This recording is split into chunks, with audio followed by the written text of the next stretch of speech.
This is the Situation Room, the only way to start your day.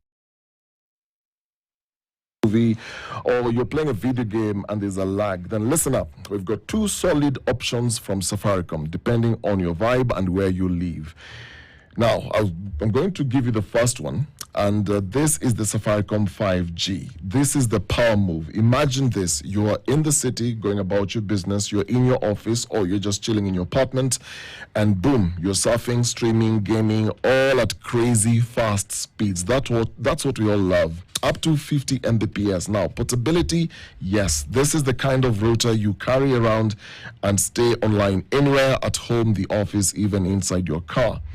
TikTok, YouTube, Netflix, Facebook, name it. No lag, just pure vibes. And the best part is it's only 2,999 shillings to get you started. So I'll give you the next one in the next hour. But whichever one suits you, it's time to level up your internet experience with Safaricom. You can visit any Safaricom shop, masoko.com, Naivas, Quickmart, or just dial star 400 hash and make the switch. Safaricom feels good to be home. Indeed, it does. And even as you're looking for a place where you can get your medical attention, remember the Aga Khan University Hospital iko Eastlands. Usiende mbali kutafuta specialist tuko kwa mtaa wako. The Aga Khan University Hospital has brought specialized care near through 53 outpatient medical centers. Watu wa Eastlands, we've got you with the following medical centers. Buruburu at the Kenya National Library Services Complex, Embakasi opposite the Kenya Pipeline Staff Quarters, Donholm at the Greenspan Mall, Komarok at K Mall, and Ruai along Kangunda Road, Eastleigh through towards General Waruingi Road. Some of the specialists available at the Aga Khan University Hospital in your neighborhood include pediatricians, gynecologists, urologists, family physicians, neurologists, nutritionists, psychiatrists, ENT specialists, dentists, dermatologists, amongst others. Yani, essentially, whatever you're looking for, you'll find it. Visit any Aga Khan University Hospital Medical Center in your hood today or call 0730 011 888. I'll say that again, 0730 011 888. Aga Khan University Hospital, world-class care here and now. And now is what brings us to a conversation that we will be having this morning. Two ladies join us today, and they're in the hot seats of the Situation Room. Dr. Njoki Wamai is a political scientist and international relations lecturer at the USIU Africa. Good morning, Dr. Ari. Good morning. How are you? Sad. You're sad? I would imagine. We'll come into and look into the details of that this morning. Irene Soila is a Kenya Human Rights Commission program advisor, and she joins us as well. Good morning, Irene. Good morning. How are you doing? Powering. Okay. We'll take those. For sure. Karibu sana to you. the Situation Room this morning. Thank We're you. looking at the role of women in advancing democracy. It's a larger conversation, but we'll zero into why this conversation comes in. And of course, events on Sunday were not really encouraging to see, to say the least. But before we get into that conversation, we'd like to welcome you today with today's proverb, which Dennis will share, and we'd love to hear your interpretation of the same. Yeah, so our proverb today comes from the East Africa region. The country is Kenya. And I think before I even give up that proverb, I'd like to tell you just what's that good thing we want to say Kenya is well known for. Kenya is well known for? Yeah. Well known, okay. I mean, so many things. It used to be running, tech, M-Pesa, but now, of course, we are known for the gallant, brilliant youth who are fighting for their democracy in Africa. Soila. Kenya is known for the home of Africa. Very inviting, very safe to be in Kenya. From wherever you come from in Africa, it's safe to be in Kenya. So our proverb today comes from the Luya community. And it speaks of a child who needs to be embraced. And a child who is not embraced by the village will burn it down to feel its warmth. A child who is not embraced by the village will burn it down to feel its warmth. How would you interpret that? I think it's very, very apt in terms of trauma, psychology. Maybe the people who are leading Kenya, where are they burning Kenya? Maybe it's time they checked their childhood, what happened. Maybe they were not embraced enough. Because I know we are thinking through it as the youth, but also let's take it to the next level. What about the people who are running this country? Why would you allow it to burn? Maybe we need to start thinking about the psychology of our leaders. Soila. That I must belong. I must be happy about belonging. And when I don't belong, then I don't see the need of it. And so it shouldn't exist if I don't belong. Yeah. Well, all right. Taking those interpretations for sure. So let's get into this conversation this morning, shall we? On Sunday, in the compound of the Kenya Human Rights Commission, mothers came together, and it was for one message that should there be protests the following day. Mothers essentially were asking, and this was across the divide, it broke social strata, right? To say that, don't kill our sons. That was the message that came through. Before we get to what happened after that, what was the point behind having this press conference on that day, on that presser on that day? What was the reasoning behind that? All right.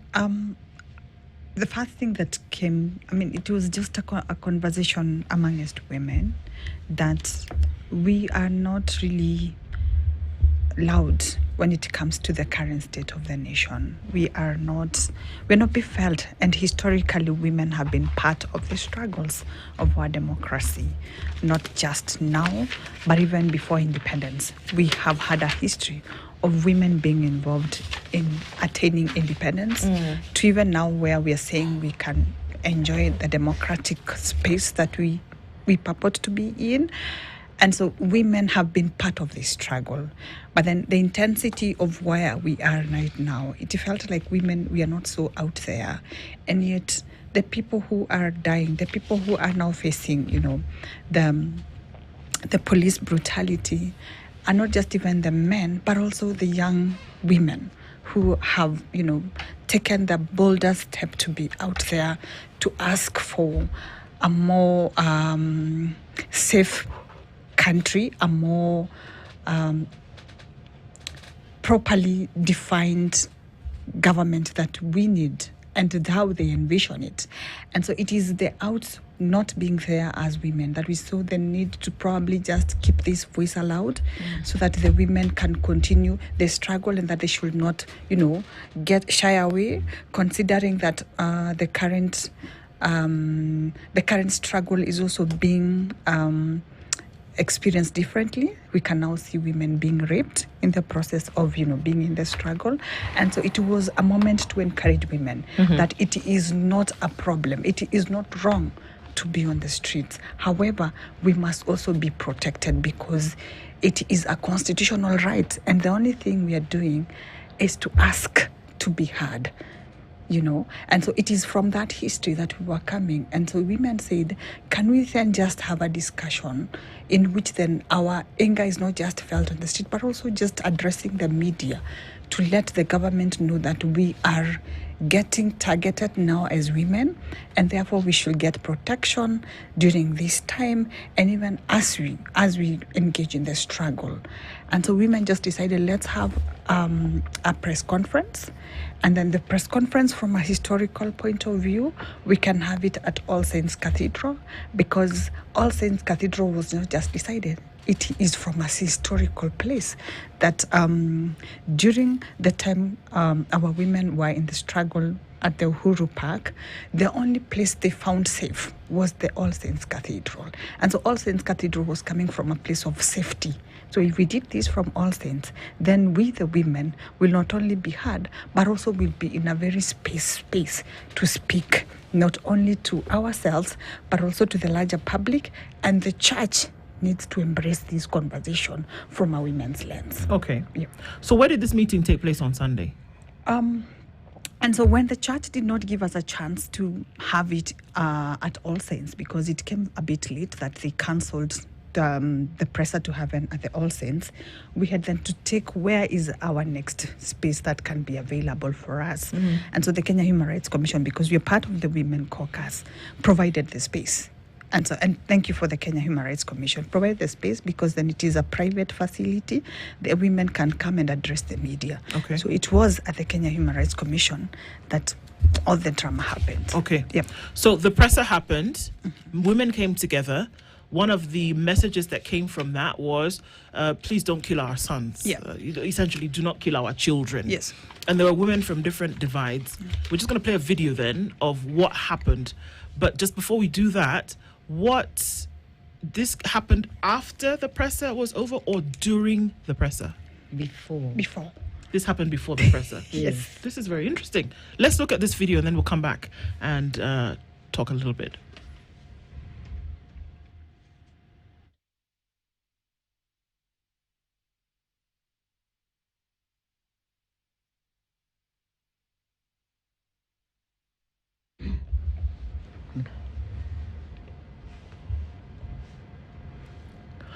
So what we're seeing now in this video is that the gates are being forced open, and there are a number of individuals who are trying to essentially take over from the security guards. There are 2 security guards, one female, one male, trying to stop them from coming into the pedestrian entrance.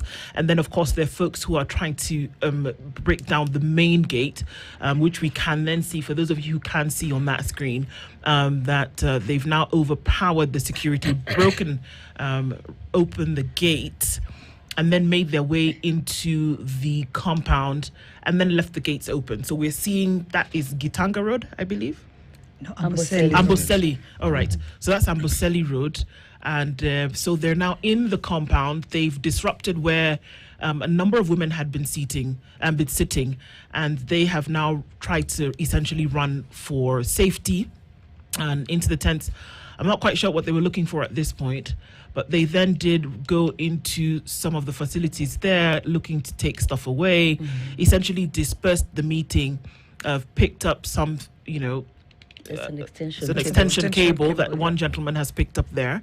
One of these individuals has picked up there, and then making their way towards the buildings. And there are women. This is interesting because this one woman has just walked away very politely. Essentially, some are running away from these men, and essentially they are threatening them. So that one just stole a phone there. If you took her phone that fell out of her hand or fell out of her handbag. He's picked up the phone and walked away. And essentially they are in this building doing as they would please. And it's I'm not quite sure how many minutes this is, but this is a CCTV camera that is capturing all of this from the reception entrance now at this point, and they're now cutting away some things. And that one has stolen the speaker, if you can see. Yeah, he's walking away with an entire speaker here. Yeah. Has stolen that. And so they congregate at some level and then find their way towards the exit. They seem to be quite happy with themselves. So they're violently attacking Kwamchetsi Makoha. That's Okay. Kwamchetsi. That's being Kwamchetsi attacked, Makoha, who is Yeah. there now. Yeah. All right, he's been attacked. They take something from him. Yeah, his phone. His phone was taken. So now we see the video of them back at the entrance. They're at the gate now. I don't know if they've been joined by more and they want to now come in. There are a couple of women who would look as though they're trying to negotiate with them, or at least ask them to leave. So this happened, right? We see that having happened. It was, a number of agonizing moments, obviously.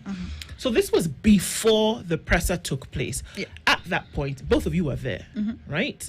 Let's go to you, Doc. What were you feeling at that point? What did you think this was all about? So first, it was very shocking. You see, it starts at 8:02. That's when 8:02 p.m. So the presser, we were just about to come out, and you can see some women are waiting outside. We were just about to print out the statement, which I have here, and then and so it was very relaxed. As you can see, some moms came in with their very young children. Many, even others, were like, "Oh, I just want to actually join this and have our voice have women's voice recorded, that even at this difficult time of Kenya's winning democracy, we said something. And so many women, many were coming from church, others were coming from home to just also relax, meet other women and say just get their voice heard. Yeah. And so it was a very relaxed atmosphere. And if you found even women were singing, the press, like the international press, I saw so many people when I got in were already there, local. So what happened at 208 was very shocking to all of us. And so we just we were like inside about to get out with this press statement, and then we see the women running in. And we've been attacked.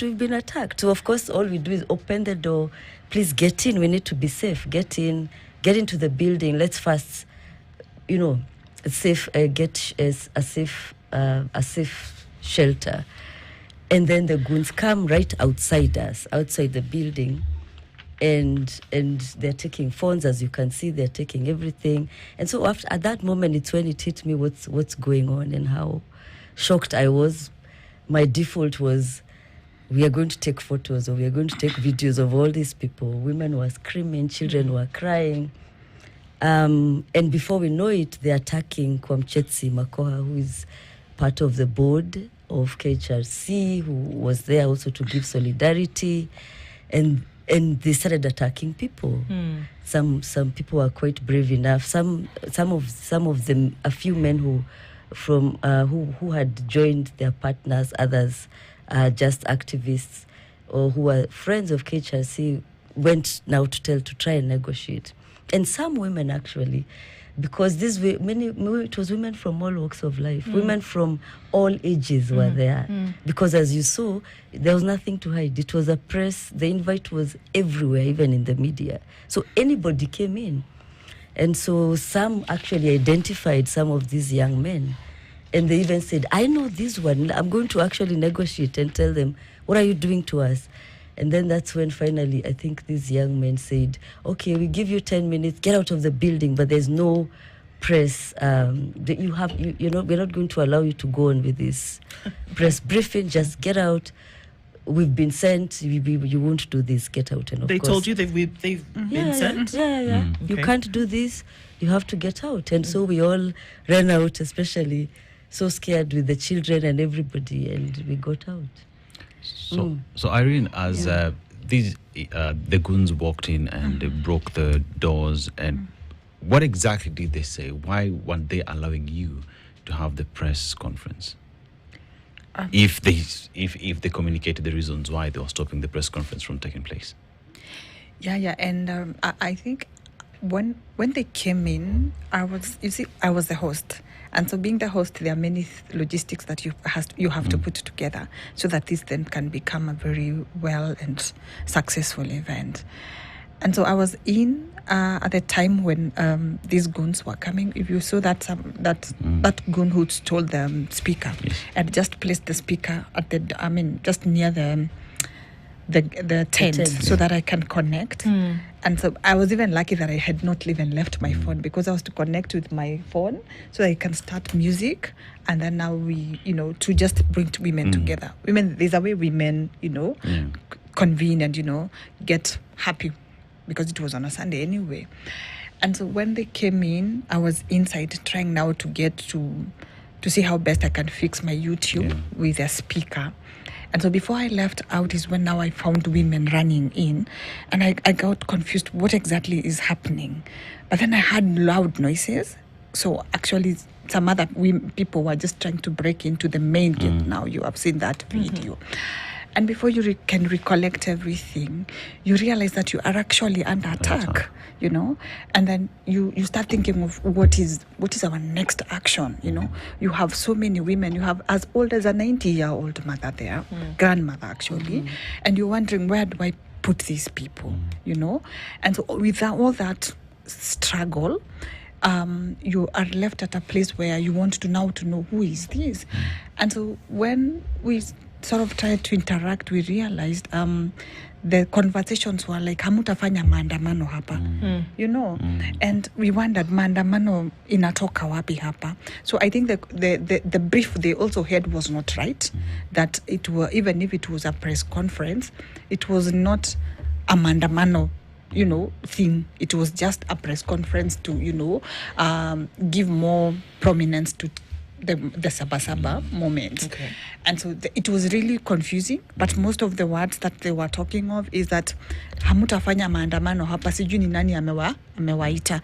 And then I heard somebody else saying, ile kichapo tutawachapa leo, amtajua sisi ni kina nani, you know, like those kind of statements to scare away women. But also one thing that I noticed in the whole scuffle is that they realized, I don't know, but I think they realized these are just women, very vulnerable people. And so the moment to say that hatutawachapa lakini we are giving you 10 minutes to leave this place, probably in my view, in my own assessment, is that probably they realize actually we do not have anyone to fight here. All these are just very vulnerable women. The best thing we can do is to allow them to exit. And to tell you what, we also saw women goons. So even when we were fighting the men, we realized there were also women that who were saying hapa leo ni kina mama na kina mama. Mtatutapatana hapa kwa hapa, you know. And I kept wondering, is this a goon, or, you know, now you don't know who is your ally and who is a woman goon. But then the words and what they were saying, and then you see, you can even see some of them, the women at the gate, those ones were not our women.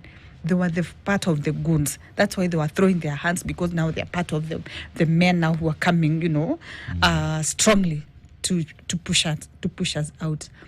And then in the midst of all those ones, there were also those ones who decided, okay, let's negotiate. We are not going to fight. Mmesema aje tutoke, sawa, tupatieni tutoe wengine, so that we all live together. So it sort of became like, okay, it's okay. We agree. You have won. Now, please allow us to take out all these other women, including our old women. And that's how we managed to have women out. I'm curious to know, how long did the whole scuffle take? I don't want to say I know the time, but 20 minutes. I mean, it could be something like between 20 to 30 minutes, especially because some people were unable to they were too shocked to leave. And so you're leaving, but then you realize, hey, I've left other people in. You go back to see whether you can negotiate now with the ones who are negotiating, to tell them, please go and bring so and so. I have seen, like, I've left so and so, please go for them. So in that whole scuffle, it could be around maximum 30 minutes. That were very intense. But from the CCTV, you see one camera, you see them from the tarmac now coming to the gate. Some are walking, some running, but some are in threes on motorbikes. They were clearly dropped at the gate. And then we see some trying to push the gate open, and others are trying to push your security guards and to make their way in. During that entire period, did anyone call the police for help? Did you have any security arrangements? Yes, I would say yes. And I will start by when the lady guard tried to push them out and she was overpowered, the next thing she did was to, I think there's a way, she called for reinforcement. There's a way you can hit an alarm from the security guard company, and that's how they came. Within ourselves, there's a lady who actually had an OCS number, and she called the OCS. From Muthangari or from where? Yeah, from Muthangari. She says the OCS is from Muthangari, telling him that, please, we are under attack. Where at blah blah blah blah. Would you please ask the police to come and help us? And in fact, after all that, and when they went now to report, the OCS said he had sent his own police officers, and somebody was asking, where are they? And we didn't see them. They said they don't necessarily have to be in uniform. No. You get? And so they were asking, then how do we get to know that these ones are the police officers? Yet we didn't see anyone coming to support us. So there was that claim that they really sent their police officers, but we didn't see anyone. Okay. Yeah, but we saw now the company bring more reinforcement. Yeah. Okay. I want to take a break at this point, and we're going to come back and continue with this, because then thereafter, at some point, indeed, then they left. Yeah. And then the question then becomes, did the message then come out? It was carried on the front pages on Monday morning, so I guess it came out at the end of the day. But then we'll look at the deeper messaging behind all of this, and then what exactly it means, and probably a little bit more in terms of what came out from the goons when they were there on that day. Dr. Njoki Wamai is a political scientist, as well as Irene Soiler, who is a Kenya Human Rights Commission program advisor. And we're looking at some of these conversations necessary to have in the period in which we find ourselves in. At 26 minutes to 8 o'clock, we'll be back with this conversation after this. The only way to start your day. And a lecturer at USIU Africa, as well as Irene Soiler, who is a program advisor with the Kenya Human Rights Commission. Our guest this morning, looking at essentially how all of this, it's a struggle towards, free, open, democratic societies. And the contribution that this group of people were putting towards, because yes, it was women, but like you said, Soiler, is that there were men there who accompanied their partners, their wives, they were there as well. So it's a group of people that were then disturbed. I'm interested to hear that what were the people, the goons who came to disrupt this meeting, what were they saying? Because we can't hear the audio, but what were they saying when they were there? Like I had mentioned earlier, there were many conversations, and of course there were, I would say, there are agitations from their end that we were convening tuko na maandamano, just to use the words. Hapa hakutakuwa na maandamano, and now they were saying these words as they come in, and then you would hear others saying mtoke haraka sana kabla hatuja break, before they break into the offices. And so ours, actually, the reason why we agreed to actually leave so that they don't do more damage, and especially to the mothers, and also to the facility that we were in. And so there were lots of conversations, but you could also hear that mutoke haraka, wanawake nani amewambia munakuja kufanya maandamano hapo, and so basically that. And it felt like, they were coming from a position of power than us now who were there, looking like, we have the orders that you must leave immediately. Yeah. And it was very clear they had been sent. I think it's part of the greater, this goonship. And I think even using the word goon, we need to say what looks like state-sponsored militias. Because even it's many women identified some of those young men to be well known to them, because some of them had come from like the neighborhoods, Katina Ward. One person even allegedly is the brother of the MCA. Where is Katina Ward, for those who may not know? Katina Ward. Yeah, Katina Ward is just a walking distance from Amboseli. Okay. It's if you were to go into Kawangware 56, I also don't know, there's a place called Katina that it was just very much a walking distance in Kawangware, but then it's like a small ward within Kawangware. So Katina is when you are at Amboseli Road, there is a route that you can take and get out through 56 at the back, so you don't have to go through. So yes, it's a walking distance from the area. Yeah. I know the place. So some of the mothers who are present could identify some of the goons who... Yes, they said this is whoever. They even would say the names. But it was very clear. Many of the mothers have actually reported that many of these young men, there was even one who is a relative of the MCA Katina Ward. Because some of them were masked, some were not. And they were not hiding their identities, really. They were not really fighting so hard to cover themselves when they're walking around. They were very, very confident. And so from what happened, have you managed to do an audit? Because we know, for example, outside, the attack is believed to, like you're saying, were hired roughed up journalists. Yes, they did. And they clearly were singling out the Standard Group journalists. At least 3 journalists lost their cameras, laptops, mobile phones, including a photojournalist from the Standard Group whose mobile phone was also snatched for recording the chaos. Have you done an audit of what was taken? We are still doing so. even today, we are supposed to meet, and I don't know whether it's the right thing to say that we will be meeting with some women. I am grateful to the women that we were with. You're even scared saying you're going to do another meeting again, right? Yeah, because we don't want them to be targeted. Yes. Because they come from the same villages. So we are going to have them. They have actually just agreed to make sure that they let us know who are these people and even where they have they have sold these items. We were told that they are selling it as little as 10,000 for a laptop. It can be very sad. You've lost a lot of not just even a gadget, but also some information, and it is now getting lost at 2,000 shillings. I'm not saying it should be lost. It should be sold as much, but I think it is more even sad that you're throwing it away with all that information.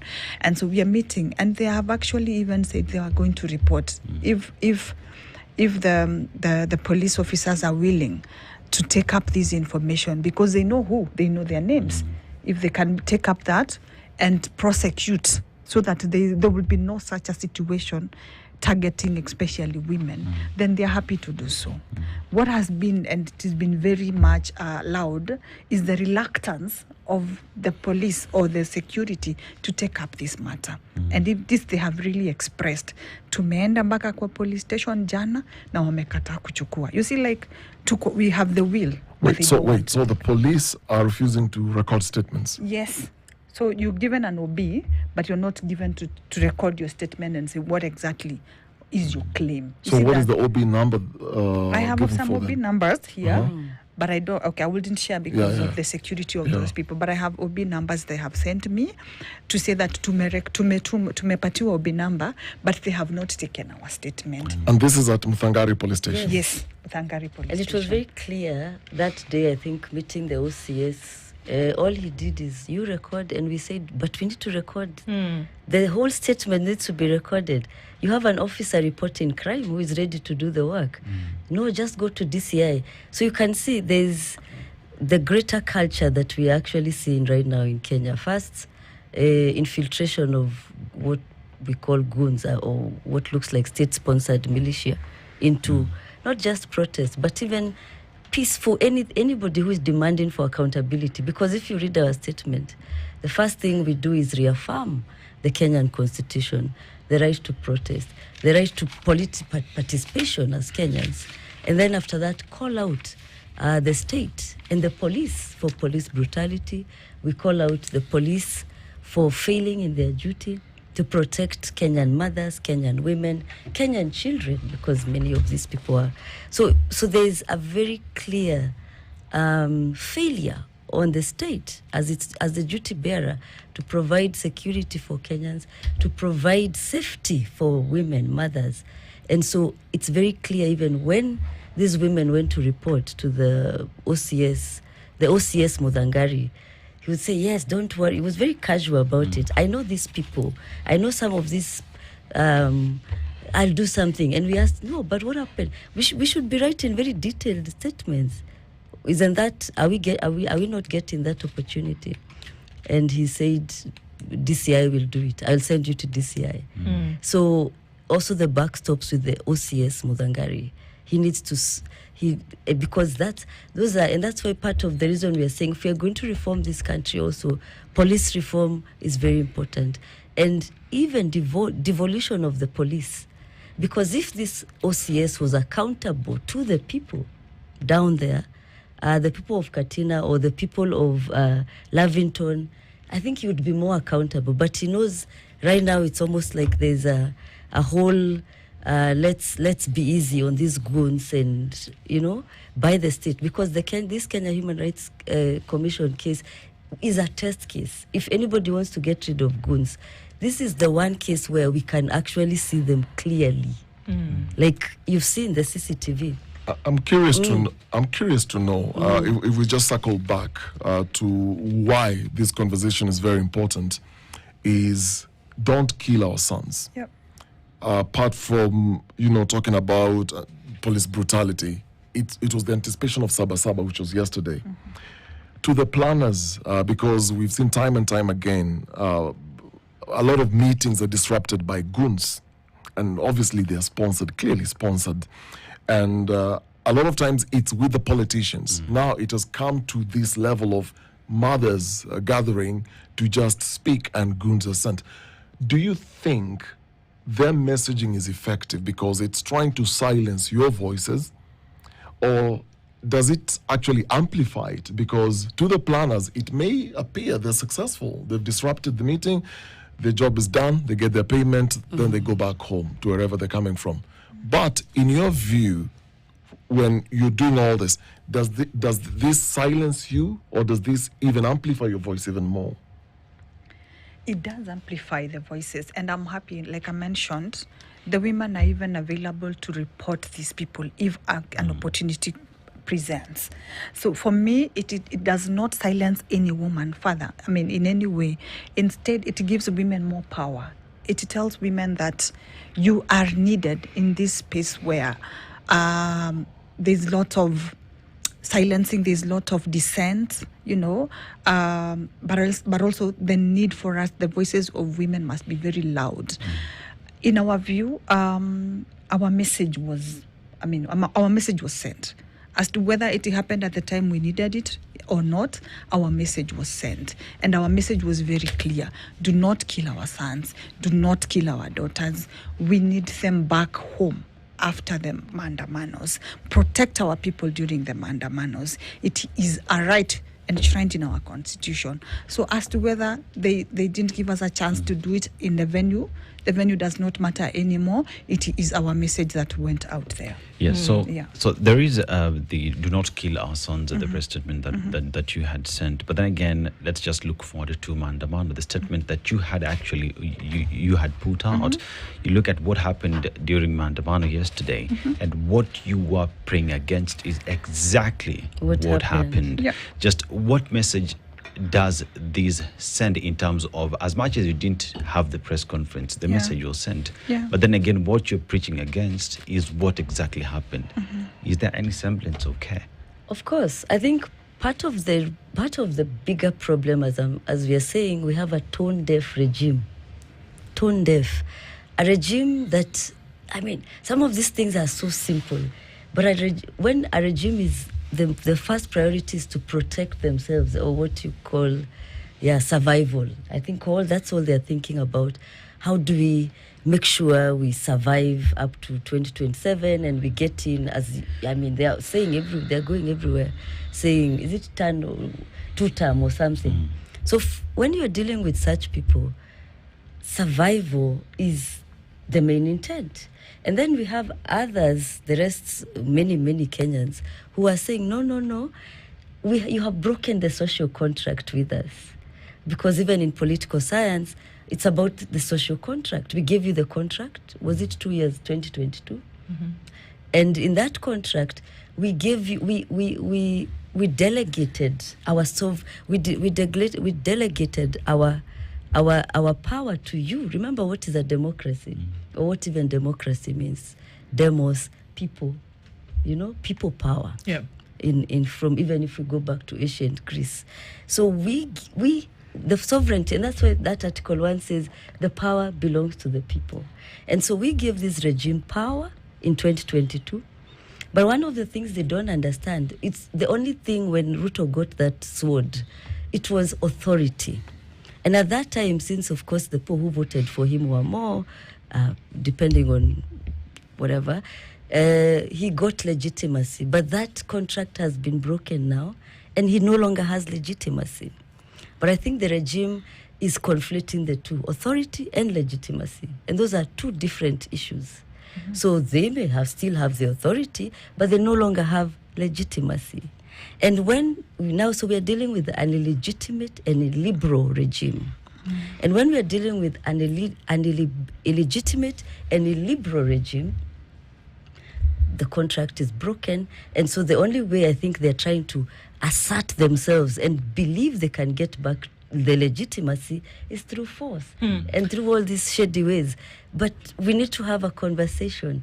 And that's why you find is it just 1 year or 6 months, I think 8 months ago, the Hungarian president, once that contract broke, he resigned.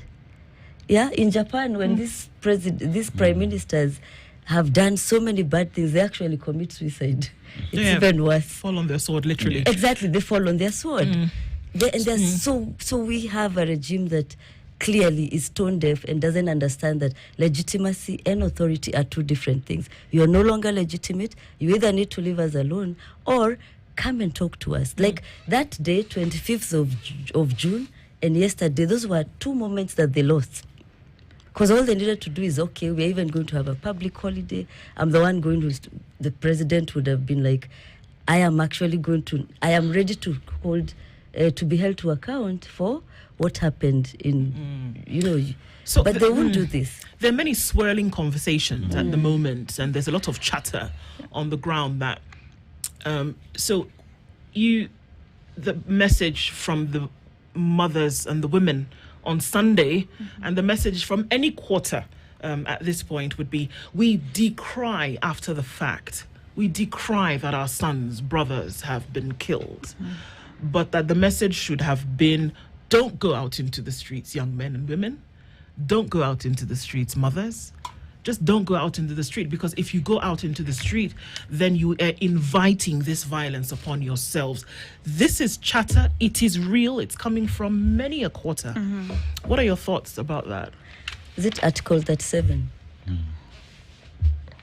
Protest is a form of political participation. If the regime, as I'm saying, was legitimate and had that legitimacy, probably there are other channels, and we say that there are so many other channels, and I think Kenyans have been trying many other channels. There are people who write the media, you talk about these things every day.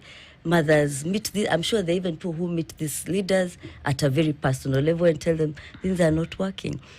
If that fails, that's when people go to protest. And I mean, the challenge we have also with the current regime, and I think the previous ones, and maybe most of Kenya's regimes, they have really never understood what is a liberal democracy. Because what we have in Kenya actually is not really a democracy. It's more what we call an electoral democracy. Because when we have a liberal democracy, two things are sacrosanct: freedom and liberty. And protecting the Bill of Rights as it is in the Constitution, what we call negative rights, is the first priority of anybody in power. And of course, making sure then that they give the other socioeconomic rights by providing the right to housing, food, and that kind of thing. So we have, it's, as I said, a government with a serious legitimacy crisis, but they're still hanging on to authority. And even if mothers, so you can't tell mothers, or mothers should not tell their kids, don't go out. Of course, that's a very legitimate fear. We should be telling the state, stop violating, and that's what we were doing in that. Stop violating our young people. Protests have been done peacefully. There are countries that protest every day. Right now, if you Google people, I'm sure later today in France, in Paris, they'll be on the street. We're getting towards the 14th of July. It's going to happen, yes. The French are forever on the streets. Have you heard of deaths apart from maybe one, and people protested for a whole year like 2 years ago? You never hear about that. In Tbilisi, I saw in Georgia, people are on the street. And that's another place this Kenyan police needs to find out how to reform a police force. So the point is, there are many countries in the world that protest every day. In fact, Kenya's protests are so few compared to serious democracies, and people, young men and young women go, or even old people come to the protest and still go home in one piece. That's the Kenya we want, and it can be done, but we need the right leaders who actually respect human rights. But the current ones, of course, they're under siege. All they think about is how to maintain power. So it's a different mindset of leaders we have. Yeah, and in addition, just to add and say that you cannot stop people to go out when people are struggling. Demonstration is an expression of anger, an expression of dissatisfaction. And so even me as a parent, as much as I feel like my child, I need to keep my child for safety, there are legitimate reasons why these kids are out there, and that the only thing that we need to do, or the only right thing to do by this government, is to give them a listening ear, which is not what they are getting. And instead, the government is still trying to wake up, or even not able to wake up from the old system of operations. If you look at the millennials and the people before, those people were governed in fear. But we now have people who do not have that fear, and the way they've been brought up is very different by their own parents. Probably I brought up my children in a way to say that I don't want them to be or to face the difficult life that I faced, and in the process of that I give them a lot of empowerment that they can be out there and speak for themselves. We were not given, millennials were not given that chance. We were brought up in the space of fear, and so we need to see a government that is waking up to that reality, and that the old system of governing is not working. So therefore, how do we make sure that the young people can not only feel our presence or our systems are good for them in a space where there's no employment, in a government where the economic situation is very difficult for everyone, including even those who have the little money. They're equally struggling. So how do we make sure that as we make things better, they're listening and that they're working with us? That's not what we have. We are having a government that is resisting the cry of its people. It can't work. It can't work.